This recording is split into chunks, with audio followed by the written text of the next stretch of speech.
আমার বার্থডে অনেকদিন আগেই চলে গেছে। বার্থডেতে আমি কি কি হ্যান্ডমেড গিফট পেলাম সেটা তোমাদের সাথে অনেকদিন ধরে শেয়ার করব করে করাই হচ্ছে। তো প্রথমেই আমাকে পিকু এই ফ্রেমটা গিফট করেছিল। এই ভেতরের ডিজাইনটা কিন্তু ও কোনো দোকান থেকে না, পুরোটাই নিজে হাতে করেছে। এছাড়া এর মধ্যে ছিল ছোট্ট একটা স্পটিফাই কোড। এছাড়া সুস্মিতা আমাকে জামা, ব্যাগ ছাড়াও এই ছোট্ট কিউট মিনি অ্যালবামটা নিজে হাতে বানিয়ে দিয়েছিল।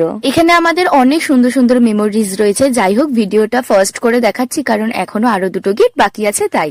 এরপরে আমাকে দিয়া পৌলমি দিয়েছে এই সুন্দর মিররটা ডেকোরেট করে, যেটার ভেতরে লাইট জ্বালালে ফটোও দেখা যায়। এই ফ্রেমটা আমার বড্ড ভালো লেগেছে। এরপরে ওরা দুজনে আবার এই সুন্দর মিনি অ্যালবামটাও গিফট করেছিল, যার মধ্যে অনেক সুন্দর সুন্দর ফটো এবং লেখাও ছিল। তার সাথে ছিল কিউট কিউট কয়েকটা স্টিকারসও। আরো অনেকে আমার ফেভারিটস কিছু জিনিস গিফট করেছিল, বাট আমি তোমাদের সাথে শুধু হ্যান্ডমেড গিফট গুলো শেয়ার করলাম। আর থ্যাংক ইউ সো মাচ সবাইকে এত সুন্দর সুন্দর জিনিস নিজে হাতে বানিয়ে গিফট করার জন্য।